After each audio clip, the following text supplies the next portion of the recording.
Alrighty, welcome to my voiceover of my check-in today.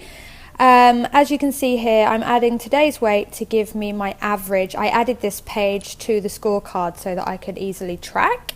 So once I've got my average weight for the week, I switched myself over to the Avatar Nutrition page and clicked on the weigh in now. So pop in my average weight for the week, which was 62.1 kilos, I believe, and then popped in my 3-site caliper test results. As you know, I do the same every week with the caliper 3-site. Take a couple of measurements from each area and just make sure that I'm getting the same answer each time. So once I filled all of those in, calculate body fat percentage, it says 13.5, I don't believe that for a second. And then it asks whether I was compliant with this week's macros. So back to the scorecard I go to check.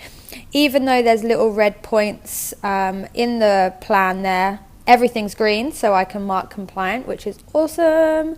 And then it asks the regular questions: 5 days of starting your period? No.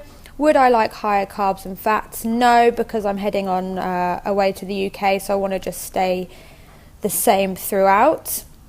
And then click on add check-in, and it says you gained some weight over the past 7 days, but it's still within the acceptable range for the conservative reverse diet.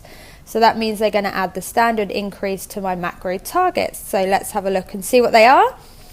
Up in calories just slightly, proteins stay the same, fat has gone up by 1 gram and carbs up by 4 grams. So that's pretty good for me.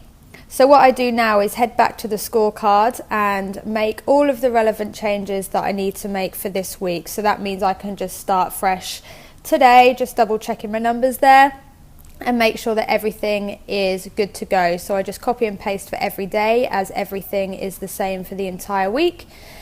And that means that I can just start filling in and planning my day and planning tomorrow if I wanted, and fill everything in. So then I go over to my Fitness Pal and do exactly the same thing. Change my goals. I am on premium, so I can do it by the gram, which I do suggest if you're serious about tracking your macros, but you don't have to do it that way. So up 4 grams in carbs, up 1 grams in fats, and click OK. And I don't have to add a daily goal because I'm the same every single day. And that is how my check-in has gone. So as you can see, I hit compliant this week, which is a really, really big deal. It makes me feel so much better when I know that I'm on track. So going into this week coming, obviously I am heading to the UK on Wednesday night, Thursday morning. So I want to stay on track this week. I'm going to be really careful with what I'm eating and planning ahead as much as possible. So fingers crossed everything stays good. I mark compliant next week, and I will see you at next week's check-in. So thank you so much for having a look-see at this Avatar Nutrition check-in, and I hope you guys have a good week too. Bye.